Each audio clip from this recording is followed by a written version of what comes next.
Well, it's just clocked over into afternoon, so good afternoon. My name's David Bones. I don't work for Transgrid, I work for GHD, which is an engineering consulting company. I'm here today to share with you some of the learnings that has come out of some work that we've done with Transgrid and Ausgrid, investigating the potential non-network solutions that could be put in place capable of addressing in part or in full some of the needs that have been articulated. I'm going to take you a little bit, as Nalan has done, on the process we went through that exercise. All right, so the first thing to consider is that when you look at the non-network provision, geography is important. And there's this slide, this picture appears in the PISCA. Really, we sat with Transgrid and we tried to unpick this a little bit more so that we could start to use that to formulate solutions. And really what we're trying to say with this slide is the number of contingencies, the cable contingencies that can give rise to unmet load events. There's quite a complex network, there's quite a large number of those contingencies. Now, depending on where your non-network solution is in each of those areas, they're better able to address most or a fewer number of those contingencies. So the most useful locations are the areas shaded Area A, and then Area B and Area C. So that's something to really bear in mind. The other sorts of things we turned our mind to is saying, well, what sorts of solutions should we be looking at? And we sat down from the point of view of an engineering design house saying, if we were being commissioned to develop a solution, what would we look at? And we quickly turned our mind to saying, well, we probably wouldn't put all of our eggs in any one basket. We'd probably explore a range of different options and then try and choose a bundled offering that made the best cost analysis across all of those. So there's things like the generation. If you've got generation on the inside or the load side of the cable that is out of service, it'll be beneficial. Same thing with storage. And then you've got the options of demand management, which is really about reducing the peak demand, potentially moving that consumption into other parts of the day. So really what this all comes about is in designing this, we needed to develop a much better understanding of the energy at risk when it actually resulted and how you would go about addressing that. Understand a little bit about the size and dimension of the offering that would be required to get any form of project deferral. And at the last is also this point I want to leave you with at the end, and I'll just raise it with now. Building on what Nalan pointed out, there are some of the network options that are being studied build in some optionality. So this is where you do a certain amount of investment, but then there's a break in the investment cycle. That break allows the integration or consideration of potentially non-network solutions as well to say, well, do you then proceed or you do build in an option which is a decision point? So it might be some investment, a pause, see what you've been able to get with non-network, and then move in a different direction from there. So look, here's a little bit more granularity on the daily demand curve. What we've done here is we've just dissected that curve just in terms of the class of load being supplied in the Sydney area. So I'll just step you through the colour coding. At the top is the residential demand. Then when we get into the green, that's a demand from the small to medium businesses. You get into the light blue, and we're now starting to get into the larger demands. So within that light blue are all the high-rise buildings that make up the CBD and the air conditioning and lighting and so forth within those buildings. And you can see the very much time-dependent nature of that demand as people come into work, as during summertime it starts to heat up and the air conditioners kick in. And then you see the bottom, the blue, dark blue bar, and Gerard was talking about the new base load that's sort of appearing in this area.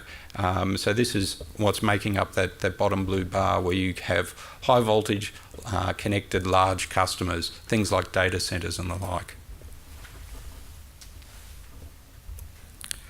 This slide then is really what was our thought process in dissecting how different non-network solutions might address the need. So I'll just step you through what the thinking is on this chart. So we got a little bit deterministic. We sort of started, rather than saying, well, there's probabilities of X, Y, and Z, let's assume that a couple of contingencies have occurred and you're faced with now a reduced network supply capability into the inner Sydney area. Transgrid told us that a typical, worst case two contingencies in about 2023 could result in about a reduction in the capacity down to the second blue line. So that's where you've got about 300 megawatts less capacity to supply the Sydney demand area than's needed. And so that's why that line is lower than the peak load. So that's then the challenge, is needing to respond to that. So there's various ways you could go about that. You could look to try and reduce the peak by moving the peak down and moving that energy into the off-peak periods. So that's your classic demand shifting style of service. And there's a couple of categories of that we considered. One was at the residential level, and that's indicated by the smaller, thinner arrow at the top. And then there's also things that you can do in the major buildings area, and that's indicated by the bigger arrows at the bottom. The size of the arrow there indicating that there's actually more load in those large buildings, and so there's a chance to have a greater impact. The next thing we considered was, well, if you actually invested capital in generation or storage within those areas A and B, then you could effectively inject energy into the network on the inside of the cut sets. That has very much the same effect as increasing the amount of capacity that's available to supply demand. That's indicated by that arrow at the top of the page, item 3. And then item 4 is the one where quite a lot of those larger customers have already got standby generation installed as part of their facilities. So this poses a question, well, if you could contract with them or enable them to want to run that standby generation during the peak demand times, then that would effectively carve out some of that blue and light blue and dark blue demand. And so that's another form of response that's available. What we did then was we had a look at how we would come up with a potential scalable non-network offering, targeting initially, the minimum we set about targeting was something that could deliver at least 60 megawatts of capacity, but also scalable to go more than that.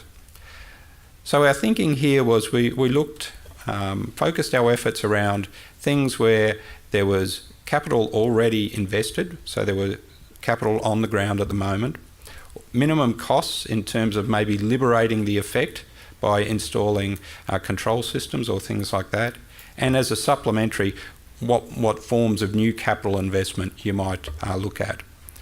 So just stepping around that curve, and what we view is that you would probably, if you were looking at this from a design challenge, maybe seek to pull out bits of each of this as being the optimum solution moving forward. So just stepping around, in the bottom left, we've got the standby generation. Just to put a bit more granularity on that, there have been some survey work done by Ausgrid back in 2008 through to 2010-ish, where they went out and surveyed all of their customer base to identify which customers actually had standby generation, the ability to run generation when there wasn't supply around. We've dissected that survey and had a look, and within it there's about 120 megawatts of customers who can supply their entire site from standby generation. So when applying the sort of like designer's hat, we said, well, you're not going to get everyone to participate. So you've got to factor in some form of participation rate, willingness to participate. Let's assume 50%, and that's an untested assumption. Then you could say, well, from that source, you could get in the order of 60 megawatts. We'd note that some of the large customers in that mix, data centres, they quite often have quite sizable amounts of standby generation in the tens of megawatts. We then turned our mind to the large buildings. And the way the calculation went there is there's about 350 megawatts of the peak demand is due to that load within those buildings to do with air conditioning. There's been various studies done around the place that suggest you can maybe get about somewhere between 20 and 40% demand reduction using sophisticated building management systems to shift that usage of demand into other periods of the day. So that's good news. The other part you have to realise is that it can't be sustained, that reduction, for the full 12 hours. So it's more sustainable for maybe 2 to 3 hours, that sort of time frame. So that led us into saying, well, then the way you'd go about that is maybe segmenting your offering into about 4 packages across the day. That reduces the total amount available.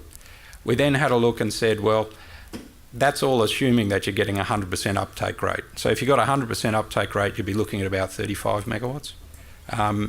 Like with most things, you'll have people who can participate and people who can't. You know, maybe there's relationships between the tenant and the owner of the building. That means it's just not contractually viable to go there. Then we thought, well, if you were putting down how much? About 20 megawatts.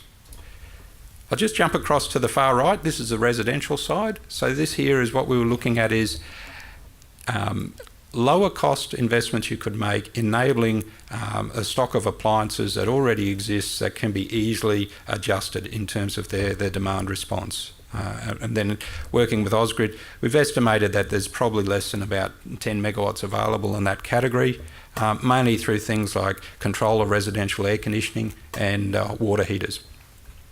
That leaves us with the big one at the top. And this is where you could then supplement additional energy storage into the mix. And that could be storage, it could be generation, or a combination of the two. It might be distributed, it might be centralised. Centralised has the benefit of a more direct contractual relationship, maybe a bit more certainty over how it's going to operate and when, and certainly more visible. Distributed, there's more transactions involved to make it all happen, and there might be some loss of economies of scale. But it's certainly of the categories there, that's one that given time, you could certainly see the ability to invest capital and grow that side of the non-network solution. Again, all of this analysis was looking at technically what's possible. We haven't looked at the economics as to whether this in total is a more cost-effective solution or in combination. How does that fit with the network alternatives?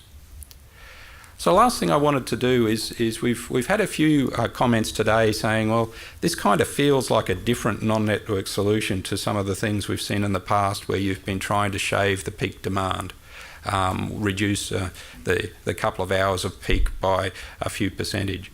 And that's exactly right. This is a fairly different request for service. And what I've tried to do in this slide is just to take you through some of our thinking. It's kind of hard when you look at it, 60 megawatt hours for 12 hours, 60 megawatts for 12 hours, that's 720 megawatt hours. For the power system engineers in the room, you go, oh yeah, that's an impressive amount of power. For everyone else, you go, well, I can't really comprehend what that means. So what I'm just trying to do with these solutions is to say, if you were sizing a solution to give you that 60 megawatts for 12 hours from these three individually, what would it look like? So with the existing standby generation, it'd mean that at least 50% of all standby generation you'd be able contracting and asking to run.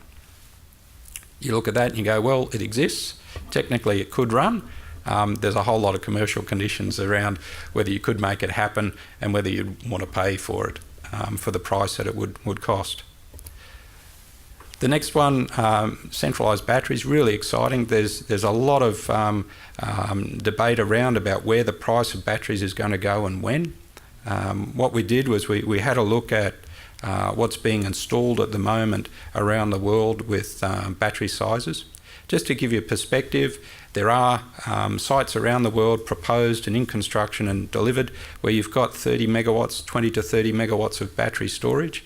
Generally those sites are set up so that they'll maintain that capacity or discharge 30 megawatts for about 2 to 3 hours. And then after that, they're relying on being charged up again. Most of those are also operating in a sort of like a frequency control type capacity. A little bit different what we're talking about here, where you're talking about the battery having installed or had 60 megawatts of energy and discharging that and maintaining that discharge for 12 hours. That's a much bigger battery than anything that's been built in the world today. If you were putting it in one site, it would clearly be the biggest battery being talked about.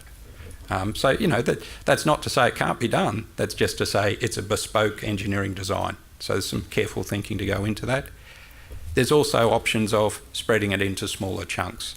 Just to give you a context, if you were to do it all with Powerwalls, you know, you could distribute Tesla Powerwalls around.